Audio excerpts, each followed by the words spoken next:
La vie d'acteur n'est pas de tout repos.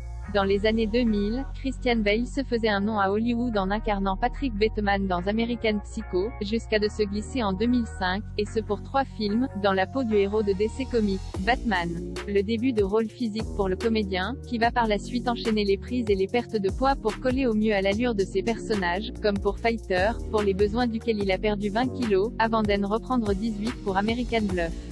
Toutefois, ces changements consécutifs n'ont pas été sans conséquences pour l'acteur, qui en 2016 a dû abandonner le tournage d'un biopic sur Enzo Ferrari pour des raisons de santé. Je pouvais perdre et prendre tellement de poids avant et je ne me sentais pas différent, avait ainsi confié le comédien au Hindustan Times, précisant qu'il se sentait alors invincible. Mais ces changements pour son corps et son âge ont mis un terme à cette facilité.